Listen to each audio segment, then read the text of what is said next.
Thank you to all the amazing listeners out there. On behalf of the Reef Podcast, don't forget to like, comment, and subscribe for our future mentions on the new episode. Have a great day.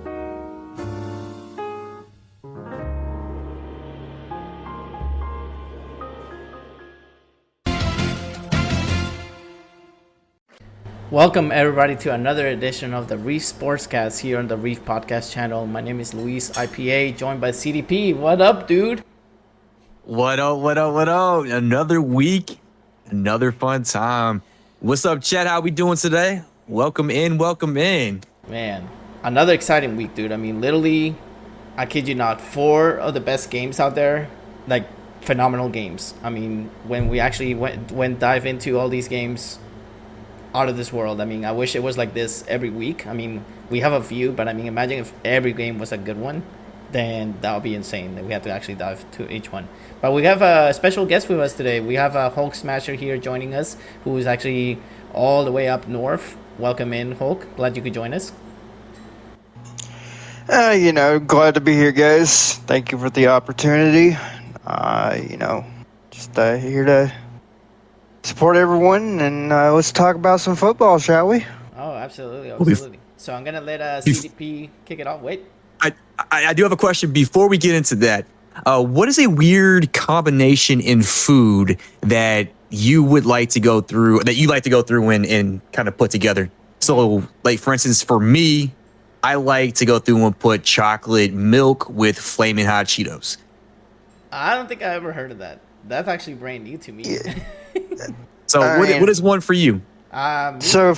Me personally, I think I would actually like, I just like broccoli with cheese. I'm just average, but I mean, I never heard of Cheetos with chocolate milk. That's actually brand new. What about you, Hope? You'd be surprised on some of the contraptions I've cooked up in my past with ramen noodles. Just earlier, I made myself 2 packs of chicken-flavored ramen noodles, sprinkled in some shredded cheese, added some buffalo ranch and honey mustard to it. Oh my goodness. Okay, that sounds like a great concoction, honestly. Oh yeah, but yes, great on the soul. Great on, hey, you got that soul food, man. Great on the soul, not lying on that.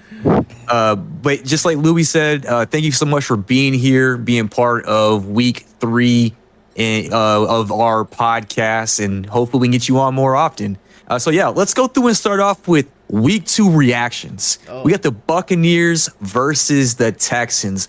Oh my goodness.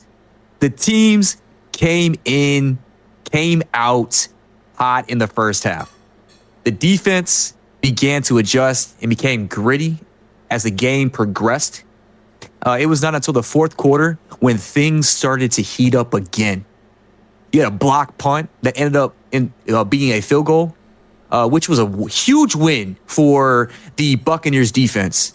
However, you feel how the game is going through as the Texans begin to gain momentum. The crowd is getting loud, and the following drive, the Bucs go 3 and out. The crowd is even getting louder. The Texans take the lead off a Nick Chubb 25-yard rush into the end zone for a 19-14 lead. And then I want to say, Nick Chubb, welcome back to the NFL. It's good to go through and see you after that horrendous injury you took against the Steelers for that low blow. But yeah, remember that term I brought up, gritty? Mm-hmm. Well, I mean, y'all forget about this. That's Baker Mayfield's speed right there. That's what he plays at. You get a 2-minute drill, and you have all 3 timeouts, and the crowd is loud. First play, Baker passes to Bucky, no gain. Second play, Baker throws an incomplete pass to Mike Evans. Third play, Baker throws an incomplete pass to Mika Ibuka. Now it's 4th down. Baker steps in the pocket and pushes forward, dodges the tackle and from the pressure off the edge, and rushes for 15 yards on a 4th down play. They continue to drive the ball and seal the win with Rachaad White on a 2-yard rush for a touchdown. But yeah, I do want to go through and bring this here. I know Louis talked about last week how his team did not go through and utilize their timeouts. I will say for this instance, to go through and be within a 2-minute drill and to have all 3 timeouts and not even use a single one, man, I was just blown away with how Baker led this team to victory. And this is back-to-back weeks that Baker has done this with a game-winning drive. On top of that, he was going through and playing through injuries, and he didn't have 2 of his key offensive linemen, and then he had a few other injuries with receivers. So if I was passing out the game ball, it would definitely be given to Baker after witnessing just the grittiness. And that's one thing I love about Baker. That's one thing I really wish the Browns would have never gotten rid of Baker, because he has that it factor that he would do anything he can to go through and help his team win. Regardless of what your stats are at, the Baker is a game player. He's for the team. He's for the team.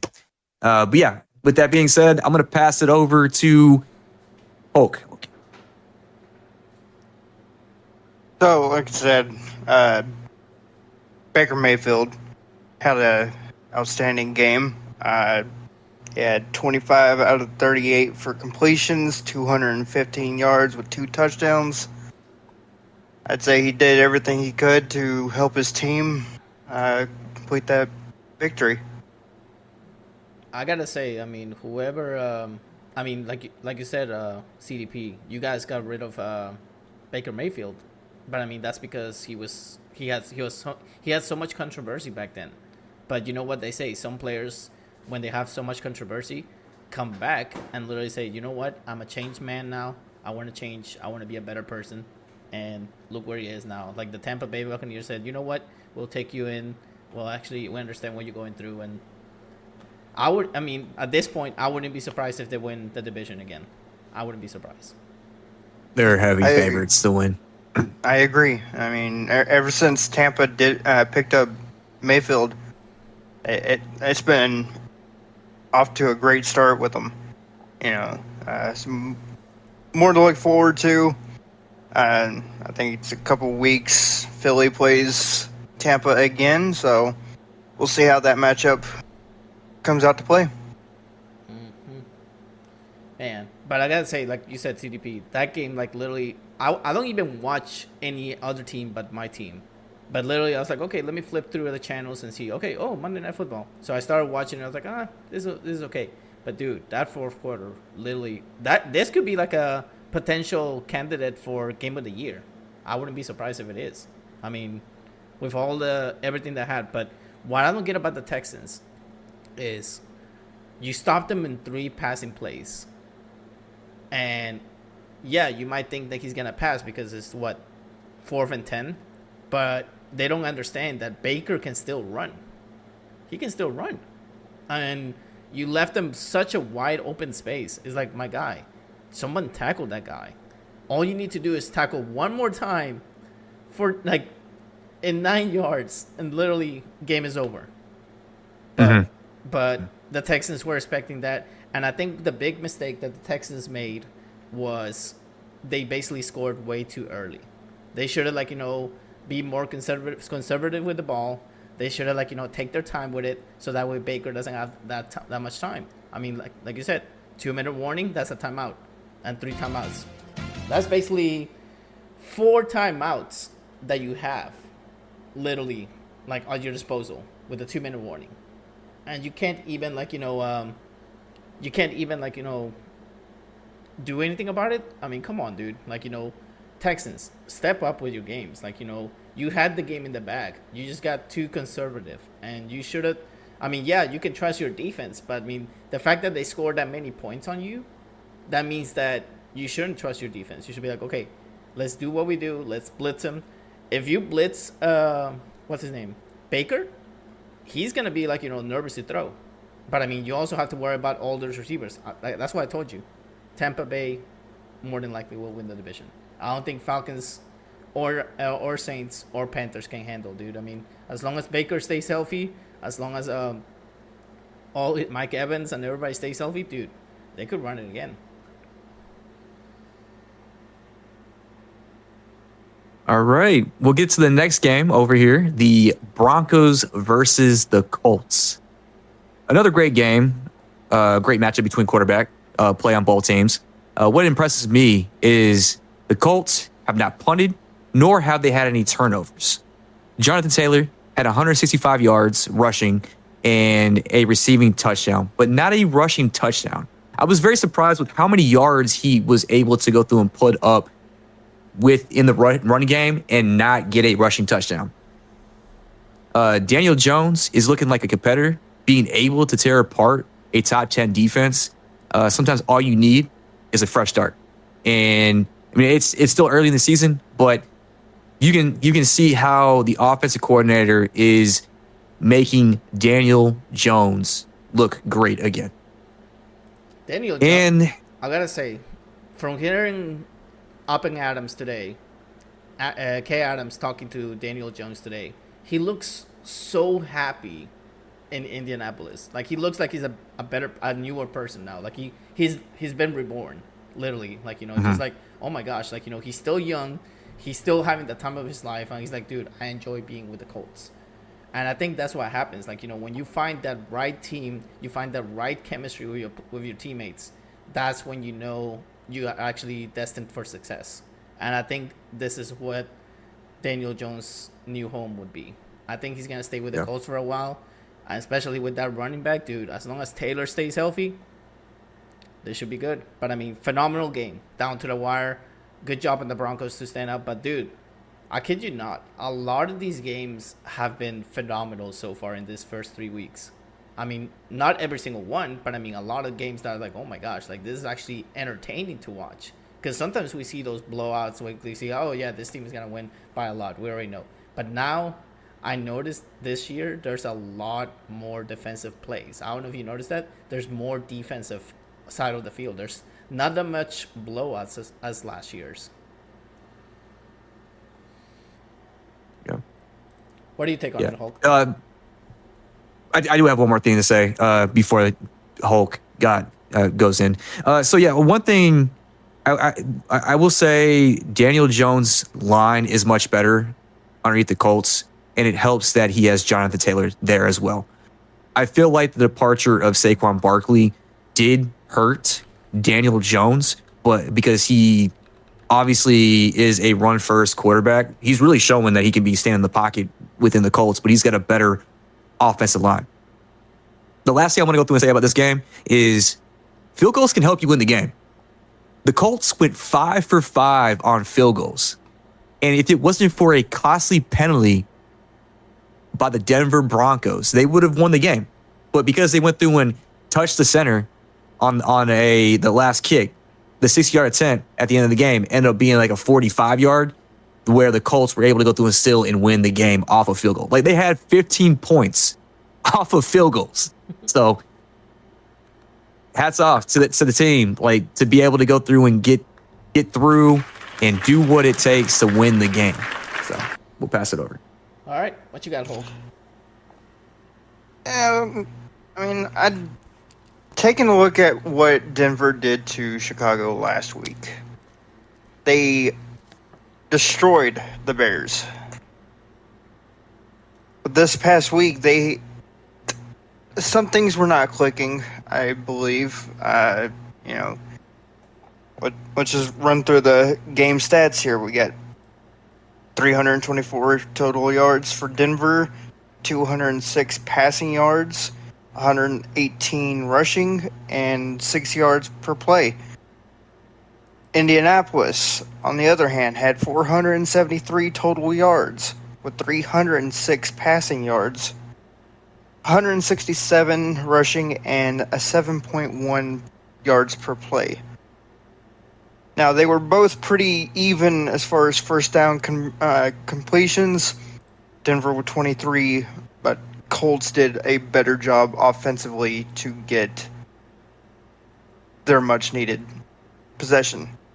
And a lot of it does come down to time of possession, making sure you keep the opponent defense out there that way they're tired, and you can just keep moving the ball. But there's some things that I do see that need to be tweaked out leading into week 3. All right. So do you have those ideas of what needed to be tweaked out? I'd probably say probably more quarterback protection, just securing the ball, making those crucial first down plays. Limit your penalties. That's always a key factor. You don't want to have too many penalties on your team. That's going to give the opponent a better advantage of potentially winning the game if they're not careful. For sure.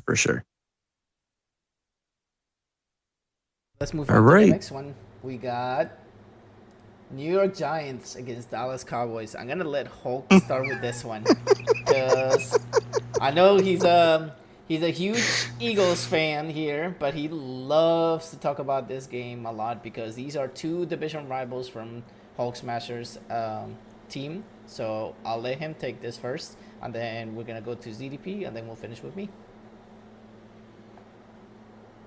All right, so first things first. Like Louis mentioned, I am a Philadelphia Eagles fan from heart. Not because of bandwagon or just because we won the Super Bowl or anything. I was raised as an Eagles fan. So in that environment, I was always taught to hate the division rivals. But in this case, Dallas had the upper hand, surprisingly. They ended up winning the game 40-37. Although I think New York should have made some crucial plays. I mean, they had some opportunities that they just gave up, and that ultimately led to Dallas winning the game. Am I happy about it? Not really. But if I were to choose which team to face for, division title, I'd probably give it to Dallas on this, and it's going to be Philly and Dallas going toe-to-toe in the division standings. Dang. All right, what you got, CDP? All right. Well, I hoped you grabbed some tickets because this game became an air show. Russell Wilson, 30 for 41, 450 passing yards, 3 touchdowns, 1 interception. Dak Prescott, 38 for 52, 362 yards, 2 touchdowns, 1 interception. And yes, I will say for my hot take last week, I was wrong. Russell Wilson, you might have another week to where you're not going to be benched. So hell of a job to you to go through and play in your interdivisional rival and to show out the way you did.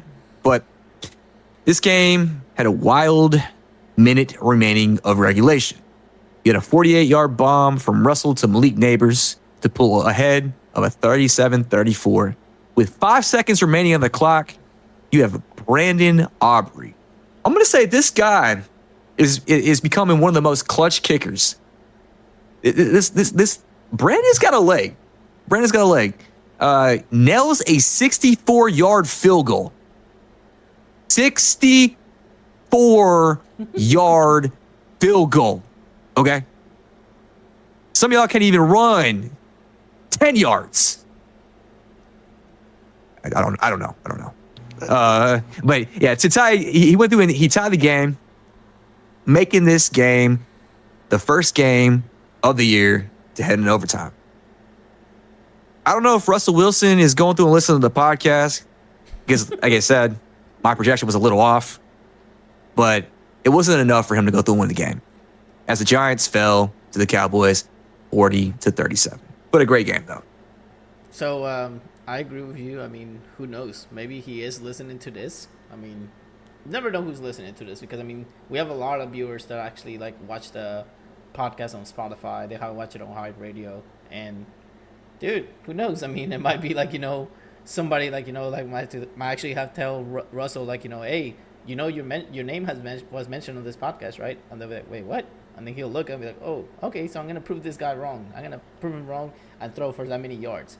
What I don't get is what is up with Dallas's defense, dude? Literally leaving all these receivers over 100 yards? Bro, somebody, whoever has Dallas defense, dude, I'm so sorry for you. You have a horrendous Dallas defense. Like, it's horrible. I mean, where is that pass defense? Like, what is going on?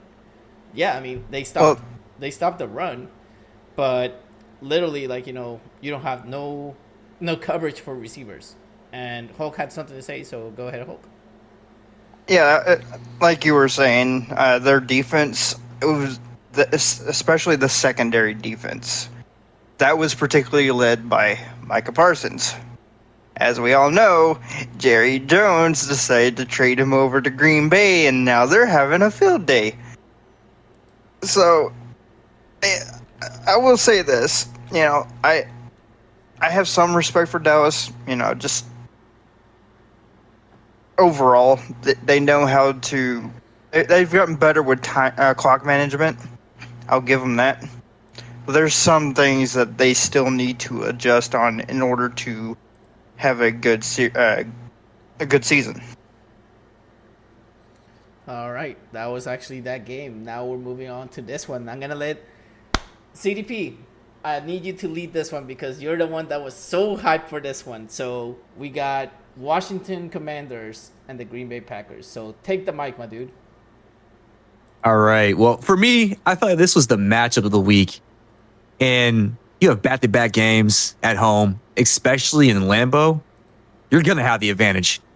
I mean, Jordan Love looks smooth again in the pocket, slinging that ball around, having the 19 for 31, 292 yards, and 2 touchdowns, 0 interceptions.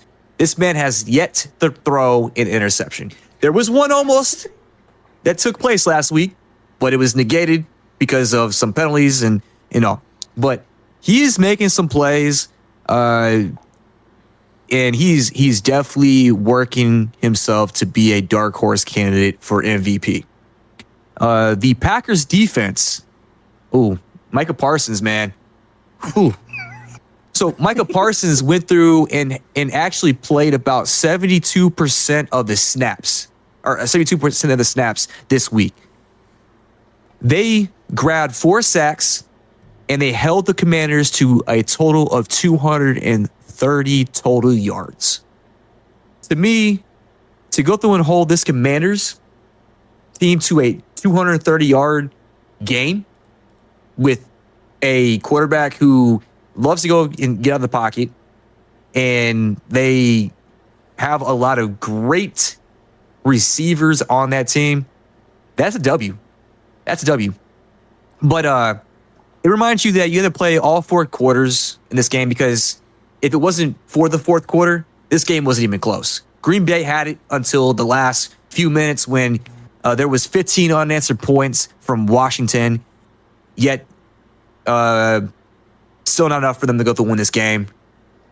I see the Packers being heavy contenders in the NFC division.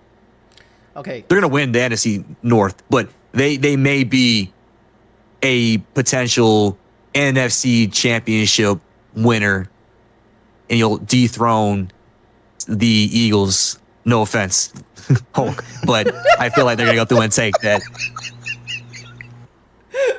Okay, before Hulk says something here, because I know he loves to talk about, like, matchups and everything. I gotta say, you said that he didn't throw no interceptions, right? Yeah. You heard it here, guys, from him. He said he didn't throw one. If he throws one this coming weekend, you know who to blame right here. Against my Browns? Dude, I feel the Browns. Okay, when we get to the game, I will have a few things to say about that more than, but it's yeah. I think an interception is going to be coming against the Browns. Now, if he doesn't throw no interceptions this year, I'm literally going to be speechless. I'll be like, bro, what is this guy's deal? Like, what did he do during the offseason that made him so phenomenal to do so great? Yeah, who hurt this man? Who hurt this man?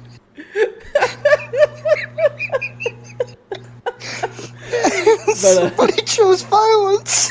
But literally, I kid you not. This guy is doing phenomenal, man. He's doing great. He has, like, really good stats. He's not Russell Wilson yet, but he's potential. I mean, he has potential to go far. I mean, he's still young. This is the thing. He's not in his prime years yet. So, literally, he's developing to be a great quarterback. And I keep repeating every single episode. And, of course, we have memes of this all over social media now. Offensive line, guys. How do you see that offensive line of Green Bay? I'm gonna take both of you guys' takes. How do you see offensive line in the Green Bay offense? It's by far the best that I've seen out of any team. I feel like this upcoming week they are going to be challenged. But yeah, they've had some smooth games for Jordan Love to have quite a bit of time in that pocket. So I'll give them like an A+ out of the 2 games they've played. So do you think they're deserving applause? An A+, A++. They had extra credit. I'm gonna have to slightly disagree on the grading, just slightly. I'm gonna give them an A-. Reason why is Green Bay still has to figure a little bit of stuff out. But they're looking fantastic this year, especially with defense, grabbing Micah Parsons from Dallas. Hallelujah. We look at the total stats of that entire game. Green Bay was their offensive line was protecting Jordan Love. He had a total of 269 passing yards. The run game was superb. They had 135 rushing yards with 22 first downs, and third down efficiency. They need to work on third down situations. That is a crucial part of the game. If you do not get a first down within the first 2, you have to make that third one or be able to get a quarterback sneak. To pick up a 4th down. Exactly. Or make that tush push, bro. That tush push in. Yeah, 10-yard tush push. 10 yard. 10 yard. Now.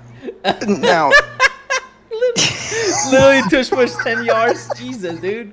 Why don't you just pick up the quarterback and literally run with it? Like literally just like, I'm running with my quarterback here. I'm taking him with me. Hop on my back. I'll carry you. What's that guy's name that used to be with the Saints? Sanders, the big dude. Oh, yes. Literally, imagine if he did this and literally went like, I'm carrying my player with me. Like literally, dude.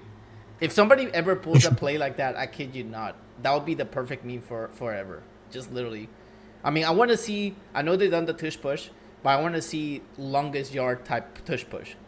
If you guys have watched that movie, please remember. You remember when, like, you know, literally the quarterback, which was Adam Sandler, he got stopped, and all his teammates literally tush push him all the way into the end zone. I was like, dude, if somebody pulls that off, I'll kid you not, I'll laugh so hard when that happens. So you're saying Adam Sandler should be credited for the tush push?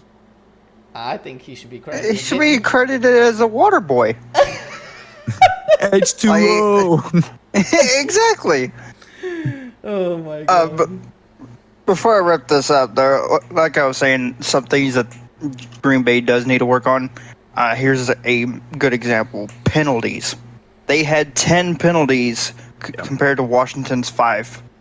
That is a massive amount of yards lost compared to where if they maintain, you know, keep themselves composed, you know, do their job properly, reduce penalties, they're gonna have a much better season. All right, but don't get me started with penalties because my team is the worst in the league in penalties right now. My team is like the worst. It's it's a retirement home over there. They're forgetting how to play the game. That's Since Breeze left. Since Breeze left, that organization is shit. I'm sorry to say it, but golly, dude, I don't even know how. I would say All I gotta say is that I'm gonna have to wear that maid outfit at some point. So yup. I do not want to wear my maid outfit, but I'm gonna have to just because I know for a fact we have a lot of people listening in. They know the bet that me and Big Will have done that if the Saints don't make the playoffs, I have to wear a maid outfit during a podcast. And I already went with my word. I already looked up some in case, like, you know, it does happen, which it will more than likely. And don't question me. There's a 95% chance. Yeah. There's a 95% chance of the year y'all having so far. Sorry.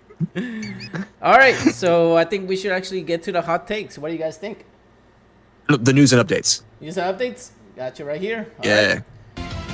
All right. So there's a big one that I want to mention before we get started because I saw before the podcast there's a major injury that happened. Did you guys see who it was? Who would it be? Who would it be? It would actually be Justin Fields. Really? Yep. Yep, Justin Fields. He got hurt. He had a concussion. Yes.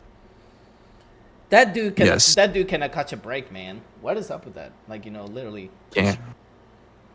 Can't catch a break. I say, like, you know, if I was him, I would say, you know what? I'm done. I'm retiring. I don't have nothing going on.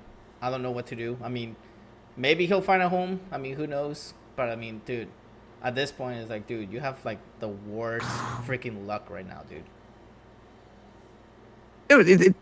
Okay, it's not about the luck, but as I said in week 1, regardless of him going through and having a narrative being needed to change when from the Jets or from the Bears to the Jets and all, right, and the Steelers, or from the Bears to the Steelers to the Jets.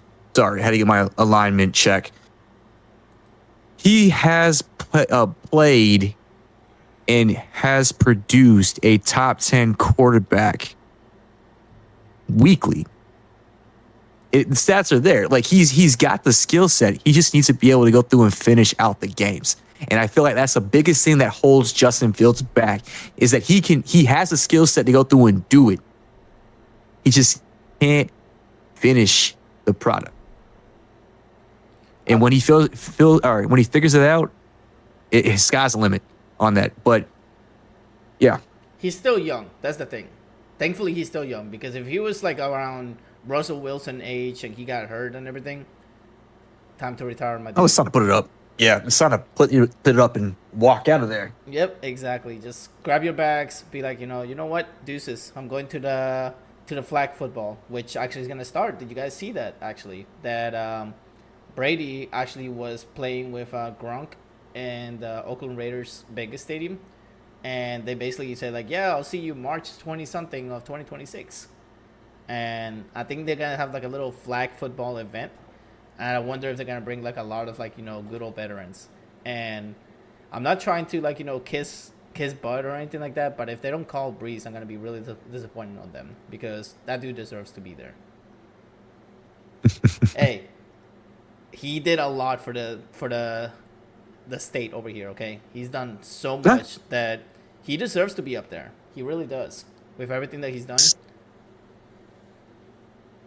So much that he doesn't want to go through and take any ownership or being coach or anything like that, and just wants out of Louisiana. Hey, I mean, I think he just wants out of there because there's somebody with the last name Loomis that's basically being like a dark cloud over New Orleans. And for sure. That Dexter Loomis? Yeah, Mickey Loomis is still there, and I kid you not, so much of the community have been saying, get rid of him. You got rid of Dennis Allen. You got rid of all these people that we don't want. What's so hard to get rid of Mickey Loomis? I mean, they hired somebody that a GM, somebody used to be a GM for the Falcons, and literally, like, they hired him as a front office assistant. So maybe he'll become the new GM. Who knows? But we need somebody else, because why you drafting injury-prone players? Why you picking up washed-up players that get hurt so much? Why you pick up a wide receiver that's on the injury list? Things like that don't make sense. Like, dude, what are you on? Like, are you literally that blind that you can't see, like, oh, he's injured? Great. Dude, like, you're literally just throwing money for players like, oh, yeah, you guys can get hurt. Here's money. Here's some free money. Dude, you can't throw like that, though. You can't win championships unless you have a good ownership, like a good front office that knows what to do with all this stuff. Look at the Eagles. Look at the Chiefs. Look at the Patriots dynasty back then. Look at all this stuff. Like, they know how to handle all this stuff. But New Orleans does not know how to handle their cap space, and it's very disappointing. Like, it frustrates me, dude. I mean, I'm still a fan. I love the Saints. But the fact that they make so many mistakes with so many picks, it really disgusts me. It really does. So what is your your news flash for you, CDP? All right, so we're going to call this whole injury on top of the Justin Fields aspect the quarterback apocalypse. Oh my goodness. Justin Fields being out with a concussion. You have Jaden Daniels having a high knee sprain. Reports are looking good, but we'll get an update after Friday's practice. You have JJ McCarthy out with a high ankle sprain. Joe Burrow is out for 3 months. So, with her toe injury, you got Jake Brown looking to start, and the Bengals signed Mike White and Sean Clifford to the practice squad. And then Brock Purdy, again, monitoring as he was rolled out week 2. Then you have some running backs. You have Aaron Jones Sr., he's out on IR with a hamstring injury. Austin Eckler suffered a torn Achilles. He's done for the season. You have Jaden Reed from the Washington and Green Bay game. Broke his collarbone. He's on IR. And then Brock Bowers is also being monitored as well with the knee. Okay, so before you continue there, you mentioned injuries, right? Yes. Okay, so do we have to call our little buddy that knows about injuries? Hey, let's do it. All right. Hey, old man. Give me everything. Call an ambulance! Call an ambulance! But not for me.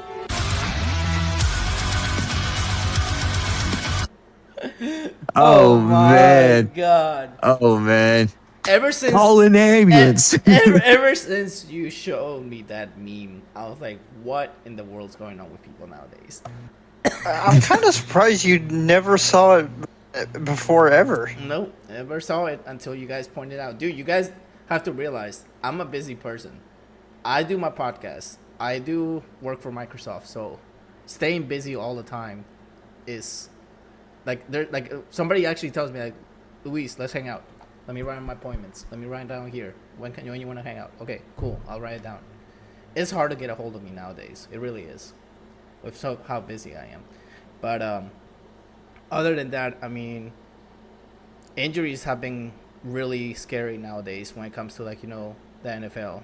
And it's really scary because, I mean, I don't know what's up with the medical team for each team, I mean, they're not doing what they're supposed to. I don't know what's going on.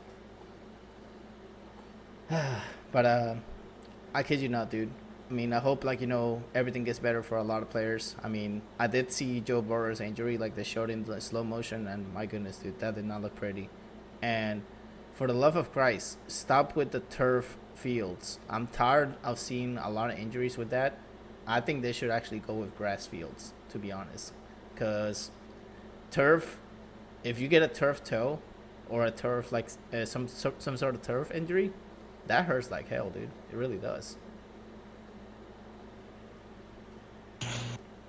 Some honorable mentions for the injury list I have pulled up. Dallas Goedert. He was out with a knee injury against Kansas City. He has been limited at practice today. Hopefully we get some more news about that. I also saw a player on the Dolphins. Jalen Waddle, his shoulder was questionable for the game against Buffalo. So, slight shoulder injury. Might potentially play, might not. We don't know the full story. As far as any other injuries that I've seen, I'm not 100% sure. But I thought I'd add those to the injury list. Thank you for that. Let's get over to hot takes, y'all. Oh, boy. You want to go to hot takes? Let's go to hot takes. Let's go to hot takes. All right. Hot takes in the house. All right. What you got, CDP, for this one? Ooh. The Colts are real. They're going to start 3-0 and will be the winners of the AFC South. With that being in mind, they're going to go very deep in the AFC playoff race, potentially being the AFC champions. That's your hot take? Well, you know what? I'm going to counter you with this. I'm going to counter you with the once and only Chargers. Chargers are going to be the ones that are going to win the AFC. I'll tell you this much right now. Chargers are going to go all the way. And if it is Chargers versus Colts in the AFC Championship, me and you are going to have a little discussion off screen when we're not in the podcast. I'll be like, okay. Off screen. Off screen. But, no, I mean, I kid you not. I mean, I told you Justin Herbert from the beginning. And you're like, I don't know. He's not a top 3 quarterback. Look what you did. You basically provoked him, and you made him think, you know what? Justin Herbert is not that good. But, dude, he has good weapons. He's healthy. He's good. I'm listening. I'm waiting. Bro, I feel like people are listening to the podcast like, that ZDP guy, we're going to go through and prove him wrong. Every single hot take I've had, every single statement I've had has been wrong. Yes. Let's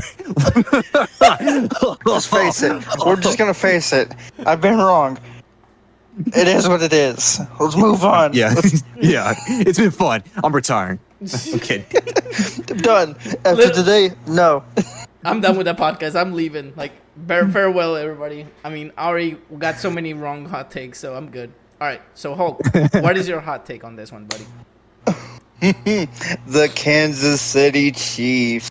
They're not as good as everyone thinks they are. And the matchup against Philadelphia this past week proved it. Jalen Hurts only had 101 yards, surprisingly. But he doesn't care about that. He is a quarterback that is playing to win. He does not care about stats. He doesn't care if he's under 100 yards. Shoot, he can go for 5 yards and still be able to lead the team.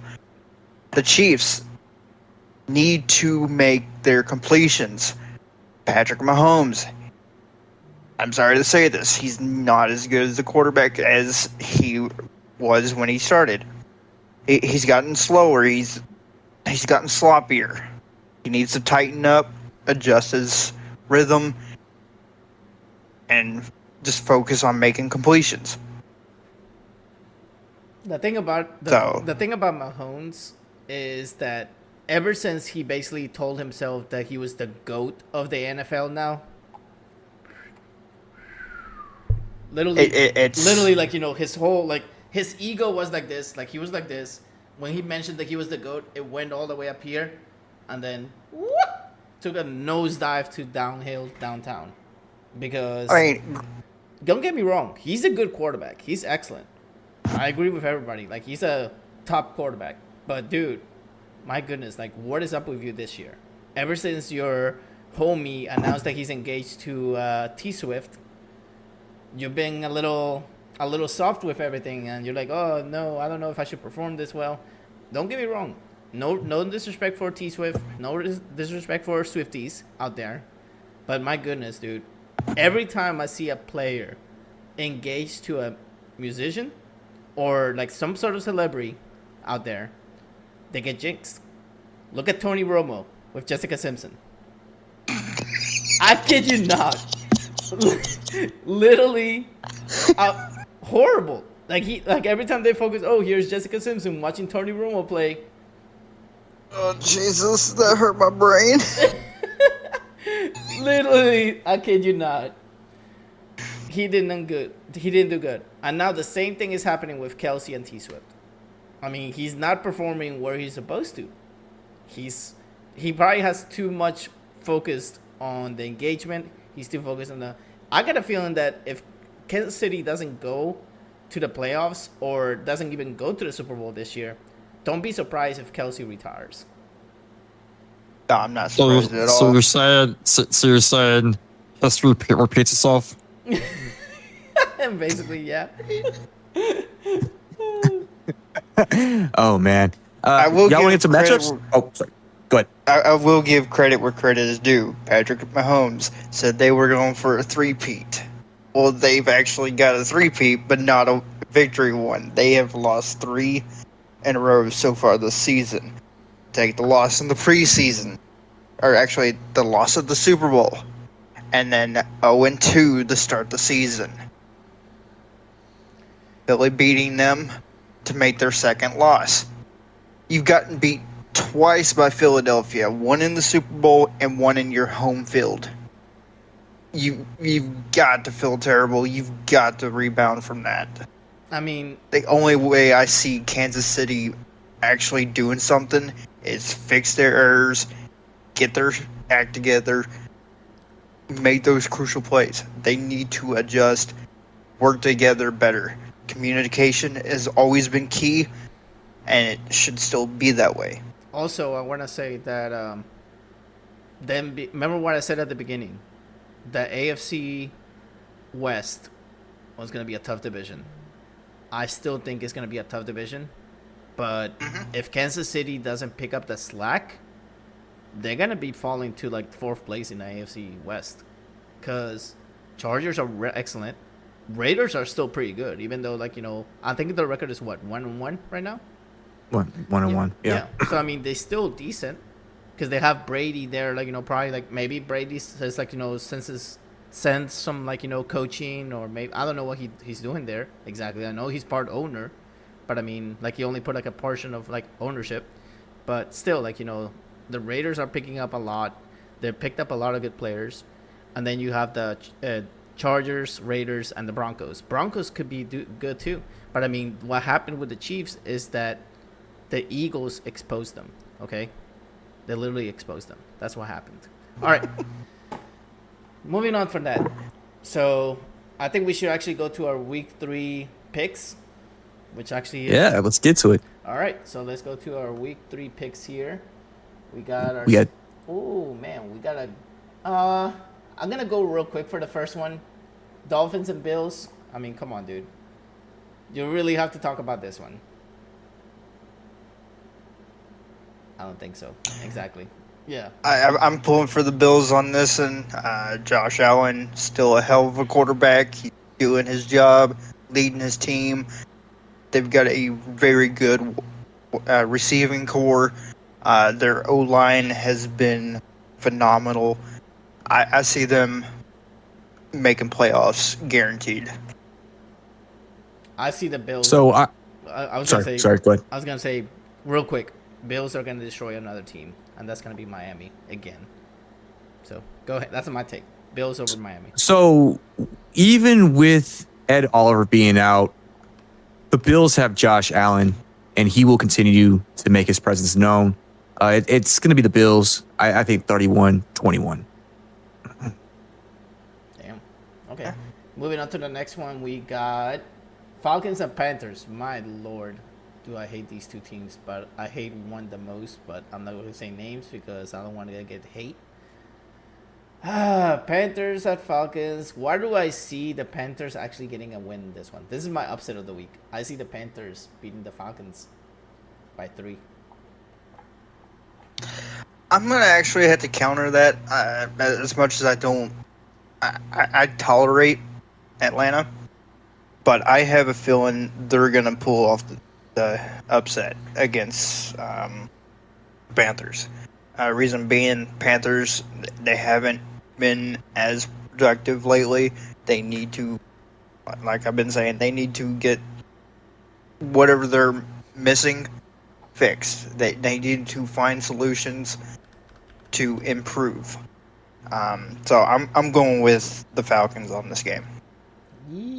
The Panthers seem to have a spark of a little excitement last week, but they said they came close to a victory.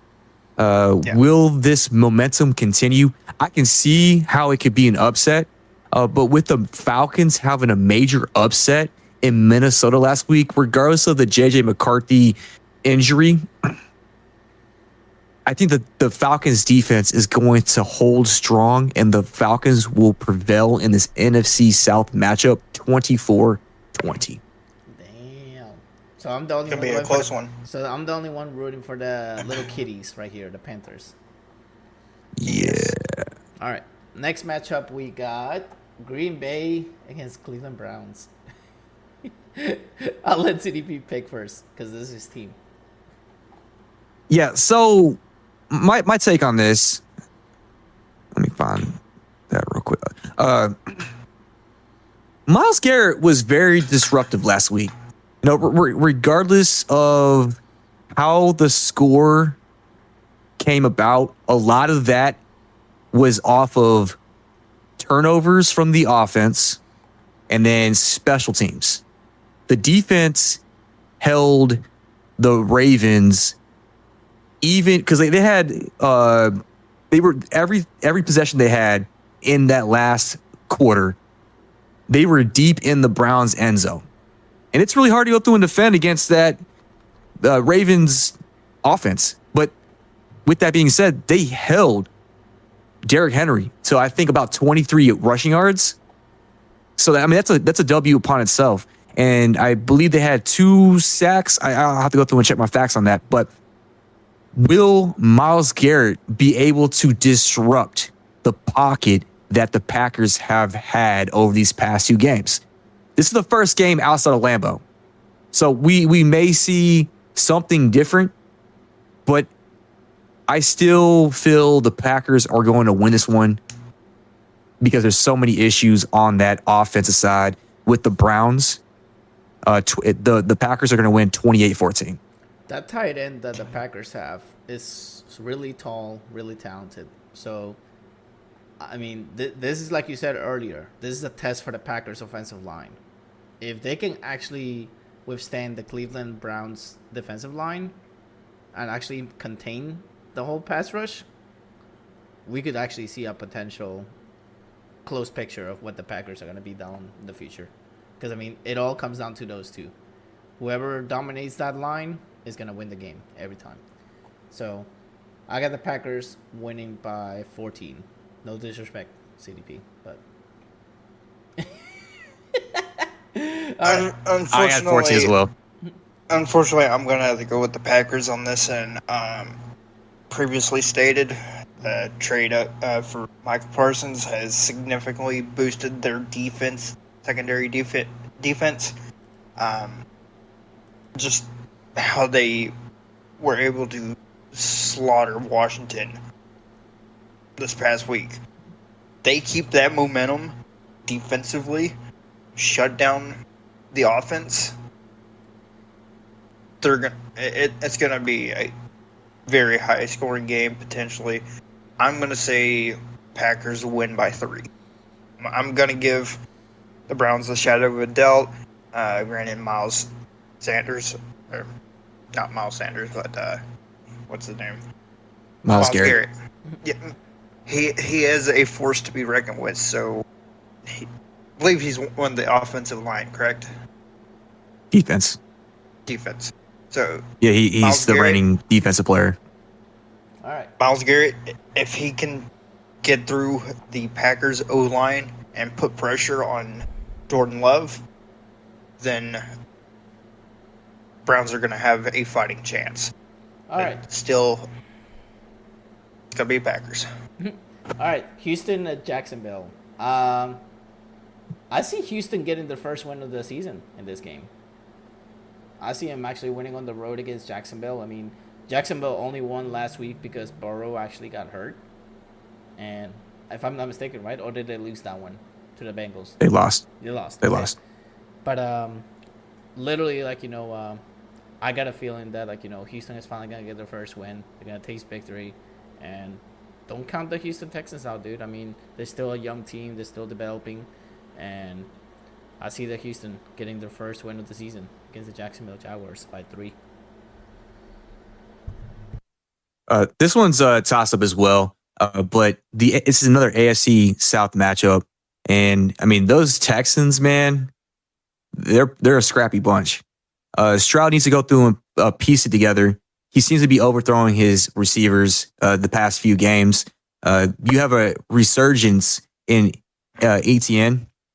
His run game, I think he's averaging 112 yards per game. Then you have Chubb last week. He made his presence known on that 25-yard run, but the Texans are still having issues in the run game as well. So there's something going on the offensive side with the Texans. This game will come down to which defense steps up and what quarterback makes the least amount of mistakes. However, it's a different type of heat in Jacksonville. I'm going to take the Jags 27-21. I'm going to check the Jags on this as well. Man, you guys all going against me on this one. Jeez. Well, Trevor Lawrence, he's a decent quarterback. He knows how to make completions when necessary. He knows how to read defenses. Like he was saying, as far as the Texans, they can get Chubb to focus on run block. If you're going to use Chubb, run block is your key to success. You got to protect you got to find that gap, hold it so that he can get through. So, like I said, I'm sticking with the Jaguars on this. I'm going to give it a 3-point game.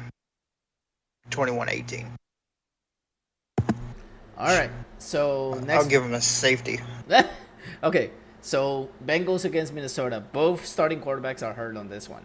So this is going to be interesting to see, like, which backup is going to mess things up for the team and which one is going to, like they say, mess things up. I personally think at Minnesota, I mean, it's tough to pick because Bengals still have the Hendrickson in their defense. They still have a good defense, but my goodness, they do not invest in offensive line, guys. I mean, nothing. Like, their offensive line is horrible. It's like a piece of glass that breaks easily. So, my personal opinion, I think it's Minnesota going to be winning by 10. So as you stated, both teams are going to miss their starting quarterbacks. You have Jake Browning versus Carson Wentz, and the Vikings are going to be missing Aaron Jones Sr. as well. So who's going to have the better showing in this wide receiver matchup?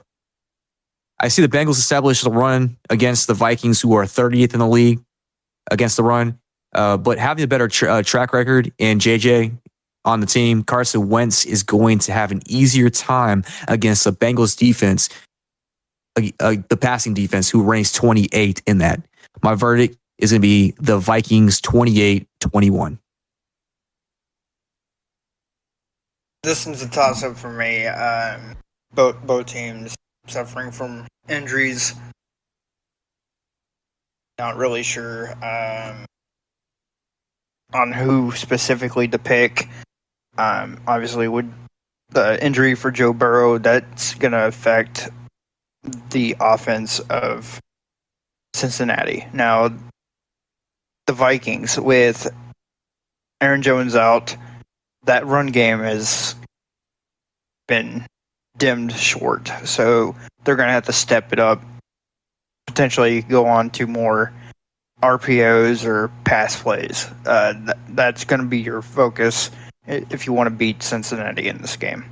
I'm going to give 24-21 Vikings. All right, moving on to the next one. We got Pittsburgh Steelers at Patriots. Who you got, CDP? So what Aaron Rodgers are we going to go through and see this week? I see the Patriots doing enough at home to seal the win, 27-24. Oh wow. I think we're gonna get a good Rodgers on this one. I think hey, every time I say something like that, it comes through. I'm not like you that basically says something and it's actually the opposite. So I'm not even gonna go there. So I got the Steelers winning this one by 14. So this is a tough one for me. I've never really been a big fan of the Patriots. Obviously, Super Bowl games. Steelers, I think they're going to have a somewhat tough time. I'm going to go 24-21 Patriots on that game. Okay, then. All right, moving on to the next one. Oh, boy. I'm going to let Hulk start with this one. The Rams against the Eagles. So, what's your take on this one? All right, I'm going to... Not fan base, remember. You can't go fan base. That's what I was about to say. This is not a personal biased standing. The way that Philadelphia has been playing, the wins haven't really been the cleanest. However, we've been getting the job done. When we need to get more passing involved. We're not seeing enough AJ Brown. Granted, we had that 50-plus yard throw to DeHaan Dotson in week one against Dallas to set us up for a scoring drive. That is the kind of passing plays that we need. I'm still fine with the RPOs, the run plays with Barkley. Granted, the last time we faced the Rams was in the NFC Championship match. Or no, it was the one before, because I think we slaughtered the Commanders to go to the Super Bowl. But in order for the Rams to beat Philadelphia, they need to stop the run. Stopping the run is going to benefit the Rams' defense better than passing. So, unbiased, I'm still going to go with Philadelphia winning this, but it's going to be a very, very competitive game. I'm going to say 24-21 final score. Whew. Oh, man. What you got, CDP? All right. You have a 2-0 matchup. I see the Eagles secondary getting exposed in this game. Yep. The Rams will revenge their loss from last season's playoff, and the Rams will win 24-18. Oh, man. Like you said, this is going to be a good one. I'm highly anticipated. I mean, Yeah. There's honestly, this should not be a noon game. Honestly, like a 1 o'clock game. It shouldn't be one like that. It should be a Sunday night football or something.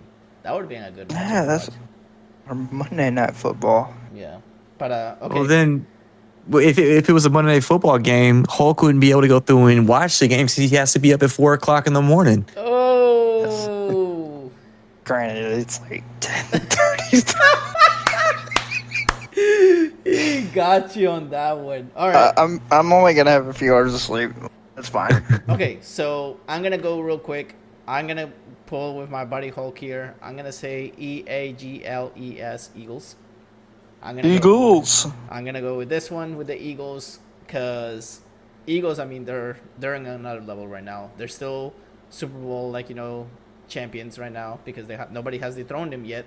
But until somebody comes out of nowhere and just literally exposes them, I don't think it's gonna happen anytime soon. As you guys can see, their offensive line is still pretty good too. Eagles by, I would say, 10 at least. A 10-yard tush push is going to happen this game. Thank you, Adam Sandler. Yep, exactly. Hashtag Adam Sandler. All right. Or is it Crew Paul was his name in the game? Yeah, Paul Crew. In that movie? Paul Crew. Paul Crew. Yeah. Paul. Fine, I'll do it myself. But in the next one, I'm gonna say real quick: Jets, Buccaneers by a lot. That's all I gotta say. I'm sorry. Buccaneers are gonna win that game. If they it's gonna be a blowout. If they lose this game, I'm literally gonna hit my head with something on the podcast next time. I'm gonna cry. Well, just clarify, it's family friendly that you're gonna be hitting yourself with. Okay, literally, I'm gonna grab this my water bottle. I'm literally gonna just go bonk. I'll be like, okay, there you go, bam. Check yourself for a concussion. Check yourself for a concussion. Yep. Because with that being said, Field is out because of a concussion. They do have Tyrod Taylor, however. Tyrod Taylor will make plays, and this guy always hurts himself when he makes that play. So they have no other quarterback behind Tyrod Taylor right now. I want to see who they're going to go through and sign with Fields being out. However, I will say Baker is going to get scrappy again and lead his team to another victory, 24-22 at home. All right. This next one is easy as well. Colts against Titans, dude. Jones is going to shine again. Titans, I don't know. They're still trying to find themselves. They're still going like this. They're still going like... Where are we? We don't... Like, literally, you hear the crickets calling. I mean, come on, dude. Titans are not doing anything. But I kid you not, dude. Titans, I don't know what's up with them. But Colts all the way on this one. I'll say, it's not going to be a blowout, but it's going to be a really high-scoring game for the Colts. The Colts are probably going to blow the Titans out of the park on this one. All right. Well, Cam Ward started to shine in week 2. You can still see the rust, or not the rust, but the rookiness, if that's even a term, kind of make more sense with Cam Ward. But this is going to be too tough for them, the Titans and Cam Ward. The Colts have proved to themselves against tougher opponents that they will win this game. The question is, will there be an error in this game? Will there be a turnover that the Colts will finally have to break their streak? Will they go through and finally punt this game to break their streak? But I have the Colts stampeding their way through 24-18 in Nashville. I'm going to take the Colts on this one as well. I'm going to give them a touchdown ahead, 28-21. All right, we got the Raiders and the Commanders. Both are uno and uno. Ugh. This is tough. I hate when they have matchups that both teams have the same records. Because, dude, who to pick? They're both talented teams. They're playing in Washington, so I got a feeling Daniels is going to come back and redeem himself. He's going to beat the Raiders in Washington. Jenny Daniels, it's that injury, like I said, it's going to need to be monitored throughout the week. However, if he does not play, they do have Mariota behind him, and Mariota will win you some games. He may not be of Daniels' caliber, but he still is a Daniels-type quarterback. where he's able to go through and he's quick on his feet and he can throw around the field and all. He's had success. But I do see the Commanders win this 21-17, regardless whoever's at the helm at quarterback. As much as I don't want to go for a division rival, I'm going to have to agree. The Commanders are going to win this game. Now, there have Ashton Genty, he has been talking. He wants more of a workload. He has potential. He's just not getting enough carry time. If they implement more runs for him, I think he's going to shine with the Raiders. But I'm going to go with Washington on this by 3 points. Oh, wow. Give him 3 points? 24-21. Jeez. Man, showing no mercy over here because it's the division team. I see how it is. All right. So it's going to come down to who wants it more. All right. So next we got That's what she said. Broncos at Chargers. You already know my pick, CDP. I don't even have to say anything about Broncos and Chargers. I'm riding that Chargers train, baby. Chargers all the way. All right. Then I'll take the helm at this one. An AFC West matchup. This one's going to get pretty spicy, pretty scrappy. This game will come down to who makes the least amount of mistakes, which leans heavily in Herbert's favor with the season he's having. You have Justin Herbert, who's putting on an MVP campaign. He's slicing and dicing the defense with precision. Bo Nix is showing flashes, but yet is played with inconsistency throughout the game. He needs to clean that up. The Chargers defense is 6th in the NFL in yards allowed per play and intercepted Geno 3 times last week. The Broncos running game is averaging 134.5 yards. Will that be enough? I don't think so. I see the Chargers winning at home by a touchdown, 27-20. Go, Chargers, go. I guess I'll take the opposite on this one. I'm going to give it to the Broncos, given how well they have been performing this season so far. Make those minor adjustments that we were talking about earlier. Tighten up. You know, I'm going to give another 3-point game. It's going to like this one's going to come down to who wants it more as well. Who wants that win? I'm going to give Broncos probably 28. Okay. So, me and CDP picked Chargers, and Hulk here said Broncos. Okay, I see how it is. Okay. No, moving on. We got, why this game? Why did I even bother with this damn game? Louis, do the honors of going first? Sure, why not? Saints suck, Seahawks win.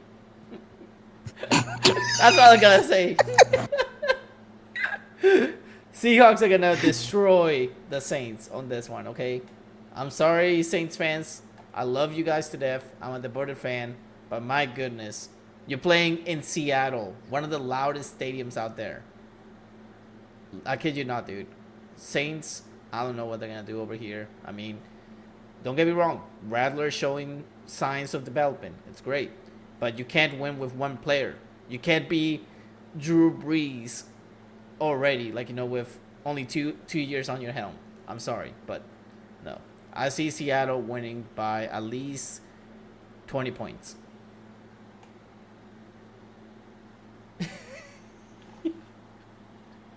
All right. Well, I will. Jackson. Okay, sorry. Let me backtrack. Oh my goodness, I was just 20 points. That's a lot. Dang. After last week, I'm blown away. But yeah, Jackson Smith and Jigba. Anybody? The last Buckeye wide receiver that torched the Saints. I don't see anything else differently happening this year, or even this game.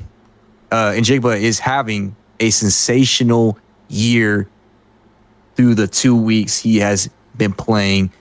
Seahawks 23-18 by 5, not by 20. I'm going. Another toss-up. I really don't like this matchup. Considering it's in Seahawk territory, like you said, Louis, one of the loudest stadiums. I'm going to give this one to the Seahawks. 21-14. Watch we all be wrong, and then I'm gonna hit myself in the head again. I'm like, okay, another bonk. Every time I have a mistake, You're gonna grab a bottle, literally bonk myself. He's going to be wearing that maid suit here soon. Ooh. That's gonna happen, and I'll be like, okay, you guys won. Victory is yours. All right, moving on. We got Dallas Cowboys against Chicago Bears. Oh. I know Hulk does not like to talk about this game because he despises the Cowboys. But I'm going to go ahead and say my piece on this one. all right, go for it. Taking a look at Chicago, they're 0-2. They have not been able to perform successfully. They've got to tighten up. Dallas, granted, week 1 miscommunications cost them the game. CeeDee Lamb dropping those passes. You got to tighten up, be more efficient with your catches. Overall, as much as I hate to say it, I'm going with Dallas on this 28-21. All right, so I personally think Dallas is gonna torch Chicago because Dennis Allen on defensive coordinator, he's not the same like he used to be. I don't know what's up with his deal. I mean, he basically lost his magic touch that he had, and I guess it followed him into Chicago. I mean, he got fired from New Orleans, and now don't be surprised if he gets fired from Chicago eventually, and people actually say, hey, we want him out of here. He's not doing much. I mean, come on. His defense is ranked 25th in sacks. That's horrible. You only have 3 sacks in a few games. That's ridiculous. And then your time of possession, you have a decent amount of time of possession, but my goodness, dude, I don't think they're gonna hold to Dallas. I think Dallas is gonna take this one as well. As much as I don't like saying it. What a game in Dallas last week. And this is going to be another shootout as both defense struggle in all forms and fashions. Cowboys 38-36. All right. Moving on to the next one, we got Cardinals at 49ers. Both are 2-2. I think the Cardinals are going to take this one just because 49ers don't have... I mean, I know I said it last week against the Saints, but that was the Saints. But this time, Arizona, you have Harrison Jr. being there. You have the quarterback. That's good. Kyler Murray. You have all these weapons. And then San Francisco doesn't have many. I got a feeling that San Francisco is going to lose their first game this weekend against Arizona. It's going to be a close game, though. I say Arizona by 3. Both teams are undefeated. Christian McCaffrey has been limited on the ground, but lethal through the air. You have Trey McBride, who's averaging 13 yards per catch and is emerging as Murray's reliable target in the middle of the field. Offense under Jones last week, you had 26 points, 344 total yards, and average 5.3 yards per play. The Cards defense is ranked 26th in the pass in total yards allowed and 21st in total offense. They are very vulnerable to the play action and deep shots. Red zones conversion. The 49ers are converting 71% of the red zone trips with TDs, and the Cardinals defense is in the bottom 10 when it comes to red zone attempts or red zone stops. Shanahan has a proven track record when it comes to his quarterbacks, and he will have all the necessary tools to lead his team to victory in this NFC West matchup. San Francisco 21-18. I'm going to have to go with the 49ers on this. Granted, tight end situation with George Kittle out for a couple weeks, that's a key factor in the passing department. But Christian McCaffrey as long as he's able to do what he does best, I think San Francisco is going to win this game 28-14. I got a feeling that this is the game. I'm not trying to jinx nobody. I'm not trying to wish nothing or anything like that. But why do I got a feeling that we're really soon going to get a Christian McCaffrey injury? That's going to happen because he tends to get injured quite a bit. I'm just saying for past set of references, I mean, he gets injured quite a bit. And if that happens, San Francisco is done for the season. There's no way, they can come back from all of that. All right, moving on to the next one. We got Detroit Lions. Wait, no, not Detroit Lions. What in the world? No, sorry. Chiefs and Giants. Dude, okay. This one's going to make me laugh because they're both 0-2. And I got to say, have you guys seen Mahomes' stats over the last 2 games? No, I have not. So, 445 passing yards, 2 touchdowns, 1 interception. Please tell me that somebody else is under Mahomes' helmet and we're not seeing Mahomes. We're seeing his double actually play. We're saying Kermit. But Kermit's taking over the field. Man, I mean, if Kermit's taking the field, I mean, where's Miss Porky at? She's already at the football.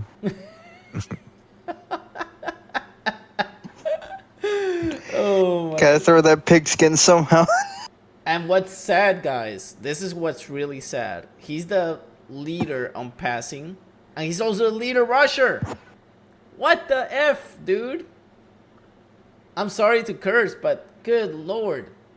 Where's the running back? Where's the running back on this? 13 attempts, 2 touchdowns, 123 yards from Mahomes. I'm sorry. I see the Giants winning this. I'm not sure. I'm sorry, Kansas City, but dude, until you prove me wrong, and even if you win this game, Kansas City, you have not proved that you're a good team. I'm sorry, but you're beating a team that is 0-2. If you beat a team that has a winning record, then yeah, we might actually little by little start talking again. But until you put yourself together, stop basically daydreaming about weddings and all this stuff, you're definitely gonna be actually out there and actually start winning games. Is this how you talk to your girlfriends, Louis? Dang, I'm just messing, man. I'm just messing with you. So the Chiefs are on the struggle bus right now, and the Giants have nothing to lose. The Chiefs have had better competition over the past 2 weeks and have come close in both of those games, even though they've lost. If they lose this week, it's time to start panicking. I saw the Chiefs 24-20. You poor soul. I believe, Chiefs, man. I believe. Chiefs. Oh, the downfall. The most overrated team in NFL today.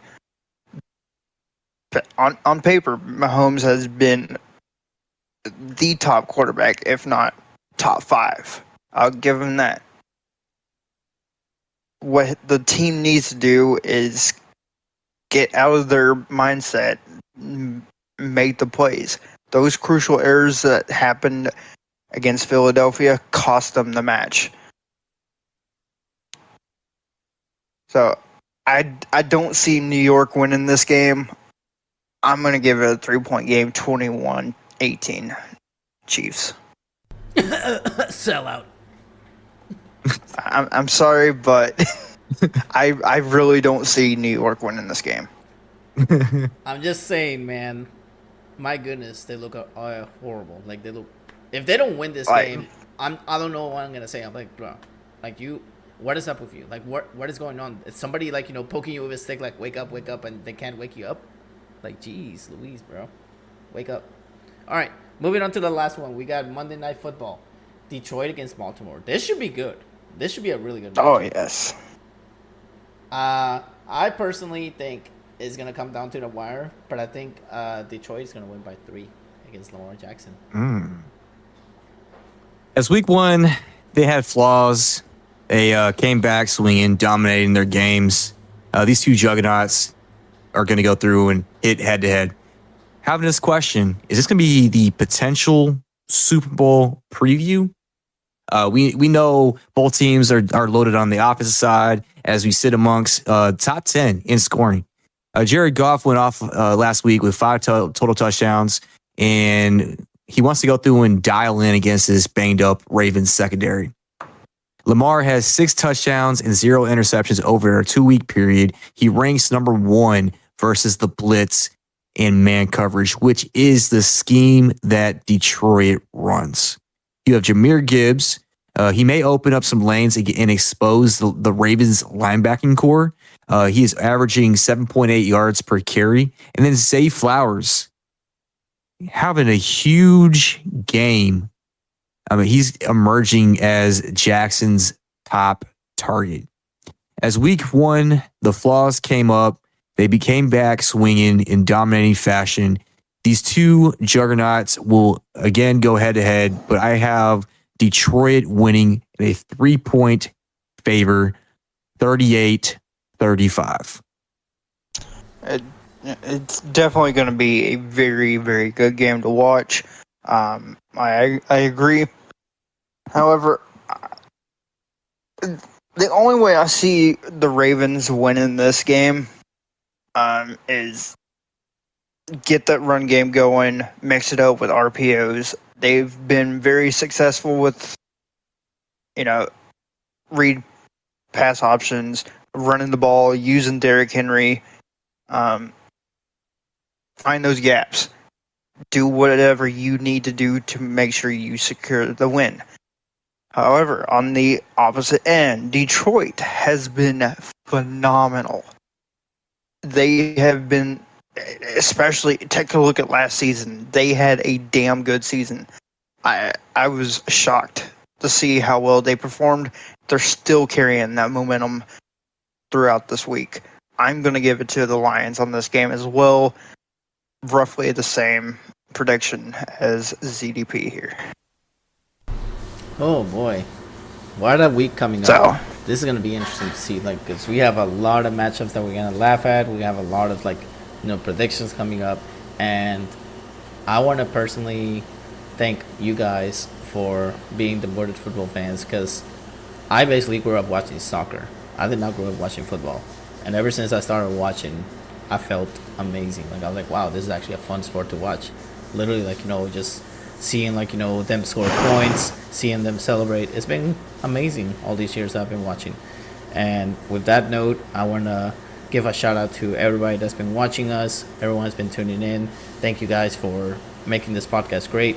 We have been growing rapidly, which is amazing. I know we may do it a little late at night, but you have to understand we have real jobs out there that we have to actually take care of.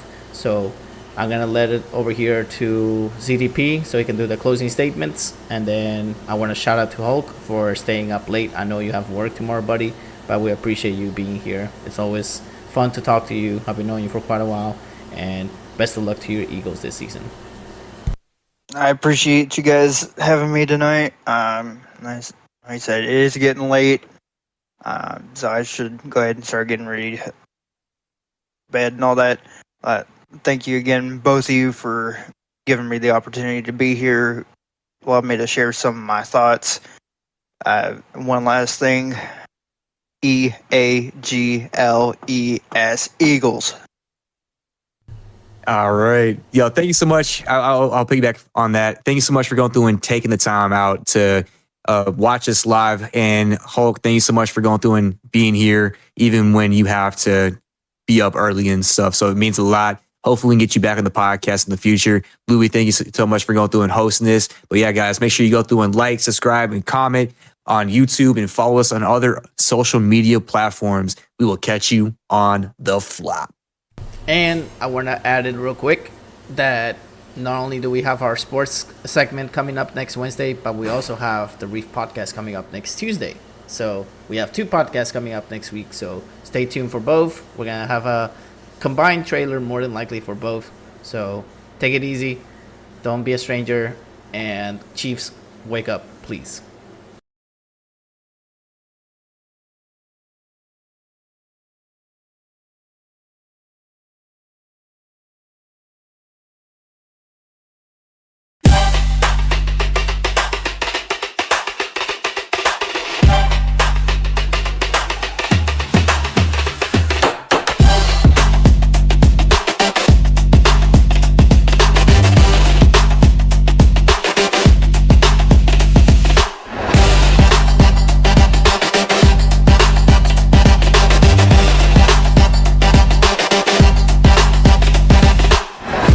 As always, today's episode was broadcast live on Kick, Twitch, and YouTube.